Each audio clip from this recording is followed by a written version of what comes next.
हे friends, good morning. Welcome to my new blog. तर आज आहे डॉक्टर बाबासाहेब आंबेडकर जयंती आणि आज मी तुम्हाला सांगतो की माझी दीदीचं आहे ना थोडंसं तब्येत बरोबर नाही, तर माझी मम्मी पप्पा आणि माझी दीदी जरा गेल्या आहेत डॉक्टरकडे. तर डॉक्टर बाबासाहेब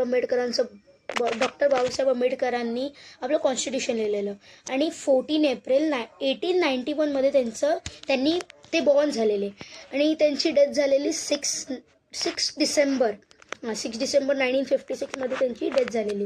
आणि त्यांनी त्यांचं एड्युकेशन आहे ना मुंबई युनिव्हर्सिटी आणि कोलंबिया युनिव्हर्सिटी आणि लंडन स्कूल ऑफ इकॉनॉमिक्समधून त्यांनी त्यांचं एड्युकेशन पूर्ण केलेलं. आणि त्यांचं प्रोफेशन होतं ज्युरिस्ट, economist, politician, writer, social reformers हे त्यांचे प्रोफेशन होते. आणि त्यांना अवॉर्ड पण भेटलेलं, ते होतं भारतरत्न अवॉर्ड. तर तुम्हाला सगळ्यांना हॅपी डॉक्टर आंबेडकर जयंती. आणि माझी मम्मी पप्पा जेव्हा येतील ना तेव्हा पण भेटूया. चला तर फ्रेंड्स, इथे आणि मी आता बेडरूमच्या खिडकीत बसलो आहे आणि असंच बसलो होतो. मी तुम्हाला काहीतरी दाखवतो. नोटीस केलं की तिथे ना ईगल बसला आहे. त्यामुळे बघा, हा बघा, इथे ईगल बसला आहे आणि इथं अजून एक ईगल उडून गेला. इथे ना असेच रोज ईगल बसले असतात. आणि ही आहे आमची अख्खी वाडी. या वाडीत ही अख्खी वाडी आहे. मी चांगल्यापैकी दाखवते तुम्हाला.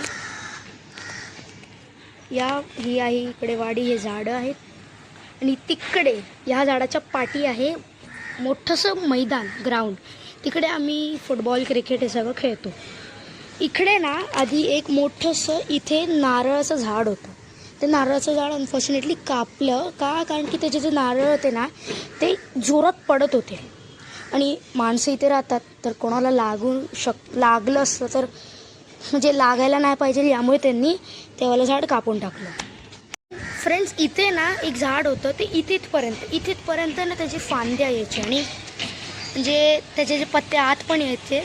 तर त्यांनी तेवालं पण झाड कापून टाकलं आणि इथे कन्स्ट्रक्शन चालू आहे आणि इथे ही वाडी.